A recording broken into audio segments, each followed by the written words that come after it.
U.S. men's national team versus Panama is today. Can you watch? Do you pay for cable? If you do, congrats. Are you going to a sports bar and watch? Oh, I don't know. Depends where you live. Do you live in Tennessee? You might have a shot. You live in Arizona? I don't know. We're just waiting for someone to announce, hey, shut the gyms down, shut everything down, and let's lock everything down, and maybe you can feed your family if you're getting paychecks or whatever.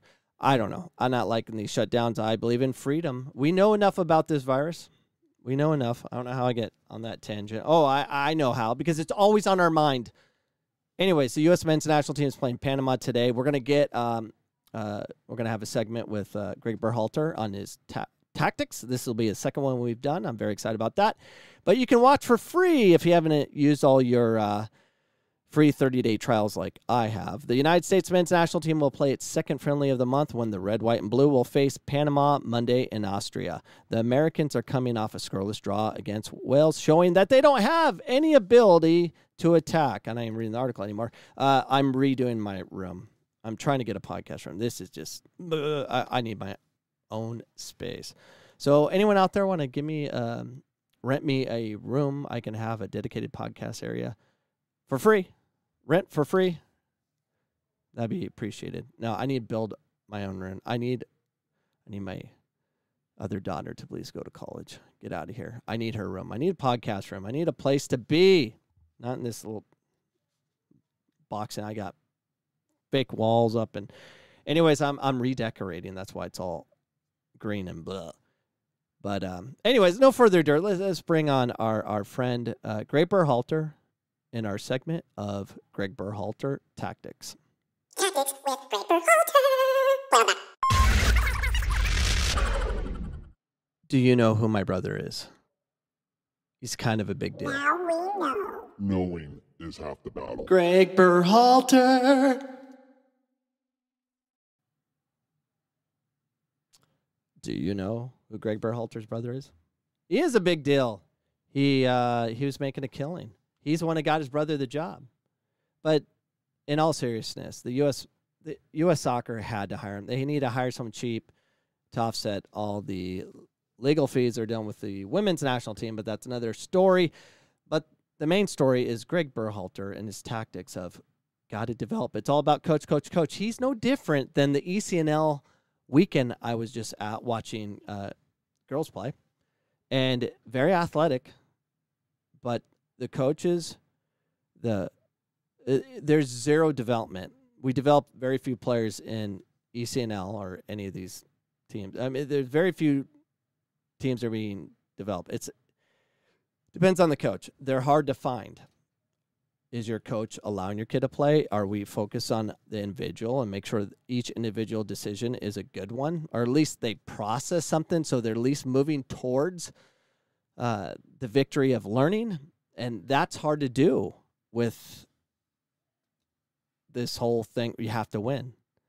It's a train wreck from what I saw. It's an absolute train wreck because we need more players developing, because they're not. It's everyone goes forward and they go through people, and it's just whoever's more athletic will win. So how does that prepare the athletic kids we're developing to go on the next level to be able to think? What do you do when a team can actually possess the ball? What do you do when you have to just chase the whole time? We're just not preparing these young women to be able to be successful as the game will change. And the game's going to change, ladies and gentlemen. It's going to change as as more and more countries outside the United States choose to give funding to the females versus the males. There's going to be a big shift, kind of like what we're dealing with now. It's hard to compete at the world stage on the men's side because we are dealing with so many countries that love the game. They're passionate about the game. It's ingrained in them. It's hard to deal with what's going on throughout the world that doesn't really go on in the United States. It actually has segments. When I say, where's the culture of soccer? It exists in the United States. We just don't develop it. In the rest of the world, it exists big time everywhere. So it's easy to put a team together. But Gregg Berhalter and every national team coach we get, the coaches that are being developed right now, it's all about tactics. It's about the coach versus about the player. The coach's job at the U.S. men's national team, his job is just to identify talent. His job is to manage. He's manage talent, bring the talent in. His job's not to teach. He keeps talking about, we only had 2 half days of training and only 1 full day. How am I going to prepare all these new players to play? Every national team is going through that. Every team. It's all about putting a product on the field and staying out of the way. I know you want it to be about you, but it's not.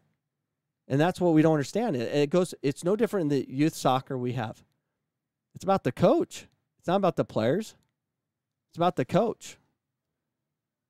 Coach needs to stay out of it. The coaches need to manage the situation. They need to manage talent. They need to give kids hope to figure it out. But this whole style that everyone has about going forward, up, back, and through, serve it over the top, and just bang, run people over, try to bust an ACL or two kind of mentality, is not developing anything. How do you have a team that's not as athletic as another team play the same style of whoever the best athletes are going to win? It makes 0 sense to me. How about, this team is way more athletic than we are. We're going to keep the ball. We're going to move the ball around. We're going to outthink them. We're going to slow the game down. They're used to running like crazy. Slow it down. And no one thinks like that. I do, but there's not enough coaches that do. They're so concerned on super tactics. And I get it. You get excited when you get the super tactics. But let's talk about Joe. All right, so Joe Biden. Which soccer team does Joe Biden support? Coming from gold.com. Let's find out. Here's what you need to know about what team the former vice president follows. The majority of the United States and the rest of the world collectively breathed a sigh of relief when former Vice President Joe Biden won the 2020 presidential election. Fake news. He hasn't won it yet. There is actually a process. It's in December, and then they'll go through the process. Okay, there's still legal battles. So let's just wait. I just wish we just have the truth. We have to hear the truth. Not parts of the truth, not manipulation of truth, but that statement is a lie. Why is that allowed? I believe Joe Biden is going to become our next president.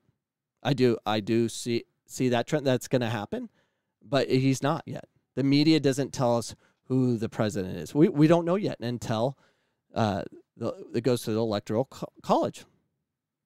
Well, that's not fair. Well, that's what it is. I just want nothing but truth. Can we have that? Biden's presidency will be a positive step forward, shifting away from the dangerous and exclusionary rhetoric that Trump would engage in while in office. So is the Democrat a soccer fan? And if so, what soccer team does Biden support? Let's take a look. I don't know. Let's scroll down. Which soccer team does Joe support? Well, Biden has never pledged his affiliation to any soccer or any club soccer team in the United States and Europe. He is obviously an ardent supporter of the U.S. National teams. He has, however, been photographed in the game between D.C. United and Philadelphia Union in 2010. Biden has been supportive of both the U.S. men's national team and U.S. women's teams, especially voicing his support for the women's team to be granted equal pay. The former vice president, along with his wife, Jill Biden, has been pictured at several soccer games in support of the United States bid host of the 2020 World Cup before eventually it was awarded to Qatar.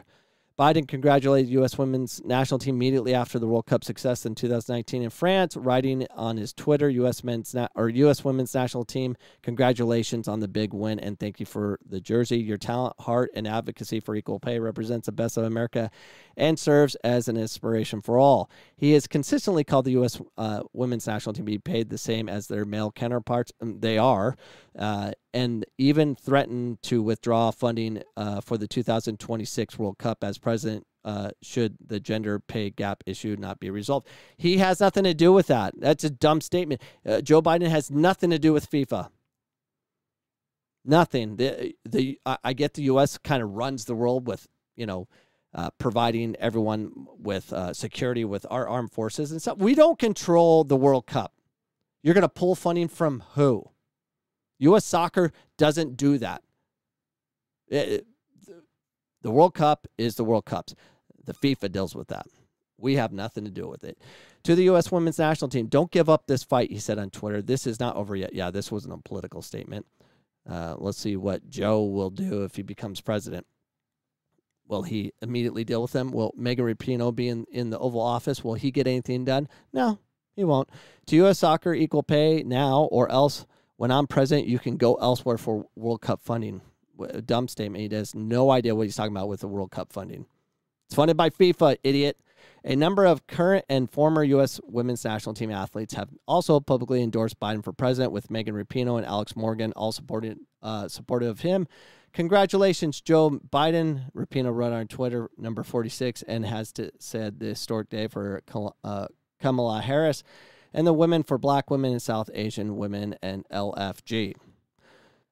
Rapinoe has often spoken out against Trump, calling the outrageous president white nationalist and refusing an invitation to the White House should the U.S. women's national team win the World Cup, which led to social media sparring war for Trump. The U.S. men's national team star also joking hinted that Biden should nominate her the first vice president prior to him choosing Kamala Harris in an Instagram live video. I don't want to put you on the spot. I think I could still play soccer and do this, Rapinoe told Biden.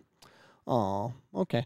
But if you need vice president, I'm just saying I'm available for an interview. We can talk logistics and details. Put us on your list. No pressure. Oh, okay. Stop.